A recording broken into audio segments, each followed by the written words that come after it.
तुमने बड़ी बहू को सफाई करने भेज तो दिया, लेकिन मुझे लगता नहीं कि सफाई हो पाएगी। क्यों नहीं हो पाएगी जी? क्योंकि अगर वो इस घर को शीशे की तरह चमका भी देगी तो भी तुम्हें हर कोने में कचरा और मैल नजर आएगा। क्योंकि वो कचरा और मैल बाहर कहीं नहीं भरा हुआ है, तुम लोगों के यहाँ मन में भरा हुआ है। तो बाहर झाड़ू मारने से कहाँ कचरा साफ होगा? एक झाड़ू ले आओ जो मन का मैल साफ करे, तो बाहर खुद ब खुद सफाई नजर आएगी। बताओ कि मन की झाड़ू कहाँ मिलती है? हाँ, सुन लिया माँ जी? हाँ सुन लिया होगा, ये मेरी तरह कान के अंदर थोड़ी है। आज उनको आने दीजिए, आज मैं इस बात का फैसला करके ही छोड़ूंगी। क्या बाबूजी ने इतनी बड़ी बात कह डाली तुमसे? हाँ, मुझसे इस घर में नौकरों सा बर्ताव होता है। मैं जितनी मिठास, नरमी और शराफत से पेश आती हूँ, उतना ही लोग मुझ बेचारी को डंक मारते हैं। मैं कह देती हूँ जी, मुझसे इस घर में नहीं रहा जाएगा। आप अभी और इसी वक्त फैसला कर लो। क्या तुम सचमुच में नहीं रहोगी? ठीक, तो तुम आओ मेरे साथ। बाबूजी आ गया? मैं भी सोच रहा था कि तू अभी तक आया क्यों नहीं, इतनी देर कैसे लगा दी? क्योंकि तेरी बीवी तो लगाई बुझाई करने में बिल्कुल देर करती नहीं।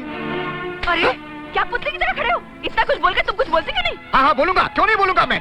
बाबूजी ये सब क्या सुन रहा हूँ मैं? अच्छा तू सुनता भी है? क्या सुना तूने? वो मेरा मतलब है कि तुम चुप रहो जी, मैं बोलती हूँ। आपने मुझे कितनी बातें सुना डाली, जो मन में आया बोलते चले गए, और वो भी इसके लिए जिसकी इज्जत हमारे घर की नौकरानी के बराबर भी नहीं। गलती इसकी थी और आपने मेरी इज्जत मिट्टी में मिला दी। है बहू, मेरे पास अल्फाज नहीं, इतनी बड़ी भूल हो गई मुझसे।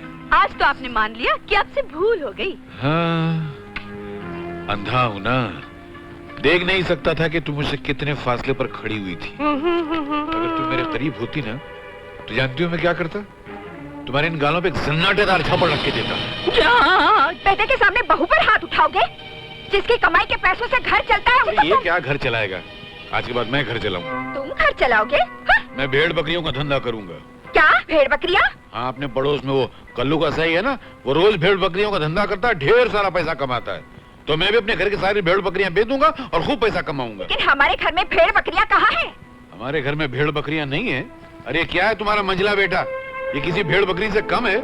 इसको ले जाके किसी कसाई के पास बेच दूंगा, अच्छे खासे पैसे मिल जाएंगे। आपने मुझे भेड़ बकरी कहा? दुनिया का उसूल है कि मियाँ बीवी में एक शेर होता है और एक भेड़ बकरी होती है। तो अपने सीने पे हाथ रख और किसी ऐसे आईने के सामने जाके खड़ा हो जा जो इंसान को असली असलियत दिखाती हो। तो कसम से कहता हूँ कि तुझे तेरे सर पे 2 सींग नजर आएगी, पीछे एक दुम नजर आएगी, बस। बहुत गड़बड़ है। माँ तुम सुन रही हो माँ? हाँ मैं सुन रही हूँ। सारे फसाद की जड़ तो ये है। जीजा जी, और कौन कौन सा जानवर बिकता है उस बाजार में? नहीं, बिकने को तो गधा भी बिक जाता है। हाँ, बड़ा गरीब जानवर है। खाना खाने के लिए मार खाता है, गालियाँ सुनता है, जूते खाता है, फिर भी बेशर्म की तरह साला वहीं की वहीं पड़ा रहता है। साला यानी कि मैं? नहीं, गधे से करा, तुमसे नहीं। हाँ तो ठीक है। तू चुप कर संभावन। बादल बेटे जी, तू क्या इनसे बहस कर रहा है? जाके उससे पूछ जिसकी बीवी ने इस घर में झगड़ा पैदा किया है। बादल तुम कहना क्या चाहते हो? देखो भैया, तुम इस घर में हर महीने सिर्फ 1000 रुपए देते हो और मैं हर महीने 6000 रुपए देता हूँ। अगर मैं चाहता तो मैं भी तुम्हारी तरह 1000 रुपए दे सकता हूँ और बाकी के पैसों से आराम से 24 घंटे काम करने वाली नौकरानी रख सकता हूँ। लेकिन मैंने आज तक ऐसा नहीं किया, क्योंकि अगर मैंने भी तुम्हारी तरह 1000 रुपए देना शुरू कर दिया बादल, तो फिर ये घर चला। घुमा फिरा कर बात करने की जरूरत नहीं है।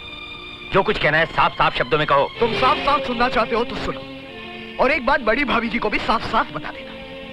ये घर मेरे पैसों से चलता है, इसलिए मेरे कमरे की सफाई सबसे पहले और सबसे अच्छी होनी चाहिए।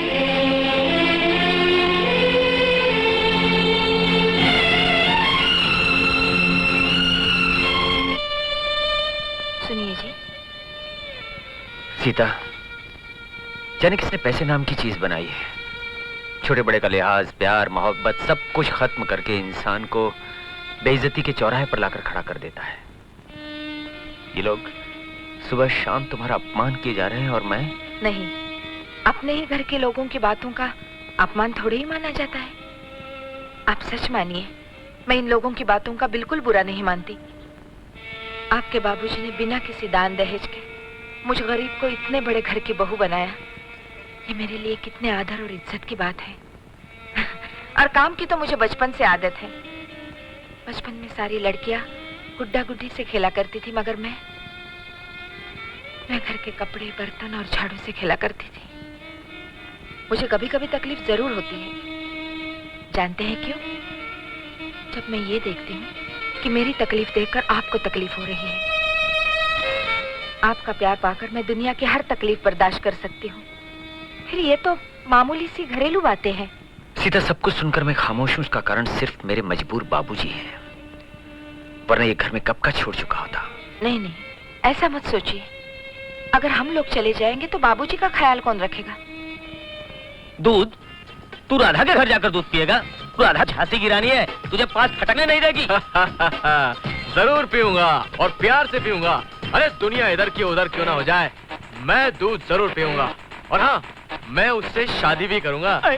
अरे अपनी होने वाली बीवी के घर जाकर उसके हाथों से दूध पीने में जो मजा है, उतना तो राज सिंहासन पर बैठकर राज करने में भी नहीं है। अच्छा, राज सिंहासन?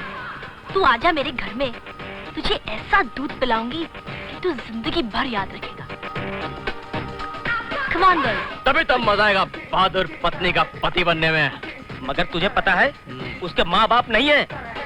अबे ढक्कन, जिस लड़की को मैं अपनी पत्नी बनाकर अपने घर ले जाना चाह रहा हूँ, क्या मैं उसकी इतनी भी मालूमात नहीं रखूंगा? बेवकूफ, मुझे सब मालूम है। उसके माँ बाप नहीं है, उसका एक मामा और एक मामी है। मामा तो बेचारा भोला शरीफ आदमी है, मगर मामी बाप रे बाप।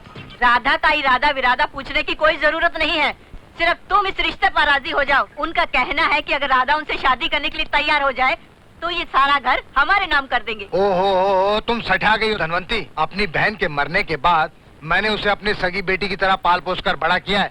अब उस अधेड़ उम्र के बैल के साथ मैं अपनी फूल जैसी बच्ची का ब्याह कर दूं? तो फिर जिंदगी भर इस फूल के लिए माली को तलाश करते रहो। और अगर तकदीर से कोई रिश्ता मिल भी गया तो शादी कैसे करोगे अपनी भांजी की? आजकल के जमाने में बिना दहेज के कौन लड़का तुम्हारी राधा से शादी करने के लिए ये दरवाजा खटखटाएगा? ये कौन आ गया कमबख्त मारा? जाओ देखो। जाता हूँ, डांटती क्यों? तो जाओ ना।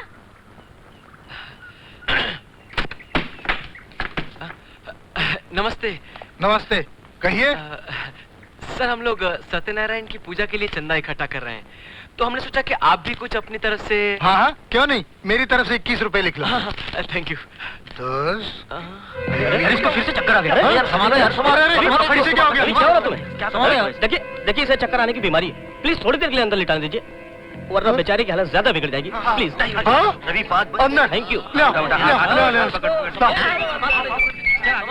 अंदर ले आओ, यहाँ लेटा दो बिस्तर पर। अरे क्या मुसीबत घर में उठा के ला रहे हो? अरे भगवान, ये मुसीबत नहीं, मिर्गी का मरीज है। बेचारा चक्कर खा के गिर गया था। अरे मिर्गी का मरीज? अरे तुम में से कोई डॉक्टर को बुला लो। डॉक्टर को बुलाने की कोई जरूरत नहीं है। रवि, डॉक्टर ने कहा है जब कभी इसे इस तरह का चक्कर आए तो फौरन 1 गिलास दूध पिला दीजिए, इसकी तबीयत बिल्कुल ठीक हो जाएगी। है?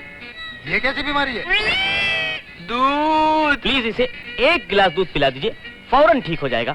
दूध चाहिए ना तो पैसा निकालो, अभी बाजार से मंगवाती हूँ। अरे कैसी बात करती हो, बच्चे की जिंदगी का सवाल है। दूध। राधा बेटी, जाके 1 गिलास गर्म दूध तो ला के दे बेचारे को।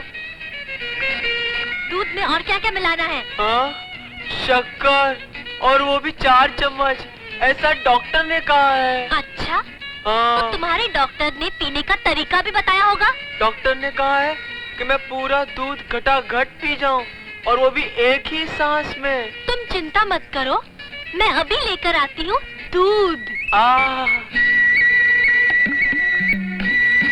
दूध।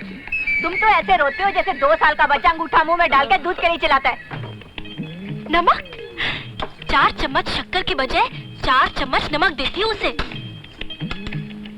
1, 2, 3, 4, मरने दो उसे। जल्दी मंगाओ आंटी। चला, उठो। मामी। अब तुमसे उठा भी जाएगा या नहीं? हाँ, उठ सकता हूँ। दूध का गिलास देख के मेरी तबीयत संभल गई। ये कैसी बीमारी है? दूध का गिलास देखते ही तबीयत संभलने लगी।